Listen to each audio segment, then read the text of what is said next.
அன்பானவர்களே, ஆண்டவராகிய இயேசு கிறிஸ்துவின் நாமத்தில் உங்களை அன்போடு வாழ்த்துகிறேன்.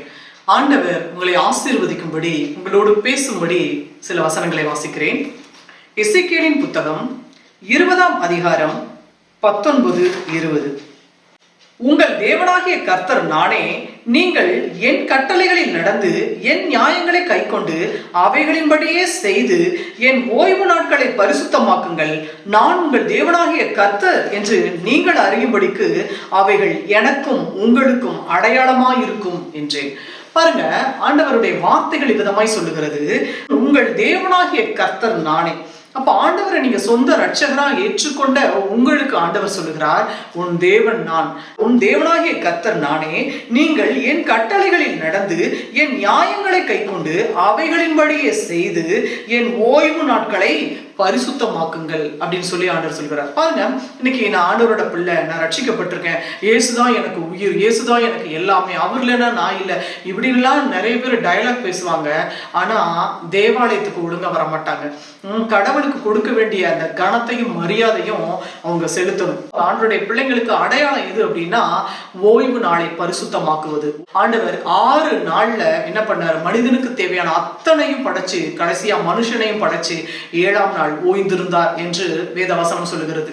அப்ப அந்த 7ஆம் நாள் அப்படிங்கும் பொழுது அந்த நாளை நம்ம பரிசுத்த நாளாக, ஓய்வு நாளாக அதை நாம ஆசரிக்கணும் அப்படின்னு சொல்லி ஆண்டவர் சொல்லுகிறார். அந்த நாளை ஆண்டவர் அந்த 6 நாளும் நமக்கு தேவன் எவ்வளவோ நன்மைகளை செய்திருக்கிறார்.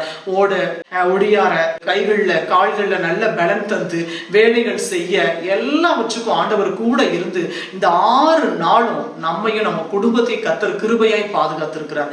அப்ப அதுக்கெல்லாம் நன்றி செலுத்தும் விதமாக, ஆண்டவர் செய்த நன்மைகளுக்கு நன்றி செலுத்தும் விதமாக நம்ம தேவாலயத்துக்கு போய் அந்த பரிசுத்த நாளை நம்ம கொண்டாடணும், அந்த பரிசுத்த நாளை நமக்கு பயன்படுத்தணும் அப்படின்னு சொல்லி ஆண்டவர் சொல்லுகிறார். அது எனக்கும் உங்களுக்கும் அடையாளமா இருக்கும் அப்படின்னு சொல்லி ஆண்டவர் சொல்றாரு. அப்போ உனக்கு என்ன அடையாளம் அப்படின்னு சொல்லி பாருங்க, நீ ஆண்டவரோட பிள்ளைனா எது உனக்கு அடையாளம் அப்படின்னா, ஆண்டவருடைய நியமங்களை கைக்கொள்ளவும் அவருடைய கட்டளைகளின்படி நடக்கவும் ஓய்வு நாளை பரிசுத்த நாளாக நீங்க ஆசரிக்கவும், இதுதான் உனக்கும் எனக்குமான அடையாளம் என்று ஆண்டவர் சொல்லுகிறார். ஆகவே பிரியமான ஜனமே, நீ ஆண்டவரோட பிள்ளை அப்படின்னா உனக்கு இதுவே அடையாளமா இருக்கணும் அப்படின்னு சொல்லி ஆண்டவர் சொல்லுகிறார். ஆகையினால ஒரு நல்ல தீர்மானத்தை இந்த வருஷத்துல எடுங்க. ஆண்டவரே, போனதெல்லாம் போட்டோம், இந்த புதிய வருஷத்துல ஒரு நல்ல தீர்மானம் எடுத்து, ஆண்டவரே உன் நியமங்களை நான் கைக்கொள்ளுவேன், உன் கட்டளைகளின்படி நான் நடக்கிறேன், ஆண்டவரே அப்பா அந்த ஓய்வு நாளை நான் பரிசுத்த நாளா நான் ஏற்றுக்கொள்றேன், இதுதான் உங்களுக்கும் எனக்கும் அடையாளம்னு ஆண்டவர் சொல்லியிருக்கிறார் இல்லையா? இந்த தீர்மானத்துல நான் சரியா இருக்கிறேன் அப்படின்னு சொல்லி நீங்க இந்த புதிய வருஷத்துல நீங்க ஒரு தீர்மானங்களை எடுத்தீங்க அப்படின்னா நிச்சயமாகவே அவருடைய நாமம் உங்கள் வழியாய் மகிமைப்படும். உங்களுடைய எல்லா தேவைகளையும் கர்த்தர் அற்புதமாய் சந்திப்பார். அதுதான் உங்களுக்கு எனக்கு அடையாளம்னு சொல்லி ஆண்டவர் சொல்றார். அப்ப நீங்க ஆண்டவருடைய பிள்ளைகளா அடையாளமா நீங்க வாழணும்னு சொல்லி ஆண்டவர் விரும்புகிறார். நாம் ஜெபிப்போம். சர்வவல்லமையுள்ள எங்கள் அன்பின் பரலோக பிதாவே, இந்த நல்ல வேளைக்காய் உமக்கு நாங்கள் நன்றி செலுத்துகிறோம் அப்பா. ஆண்டவரே அப்பா, உங்களுடைய நியாயங்களை கைக்கொண்டு ஆண்டவரே நீதியை ஆண்டவரே கட்டளைகளின்படி நாங்கள் நடப்பதற்கு கர்த்தர் கிருபை செய்வீராக.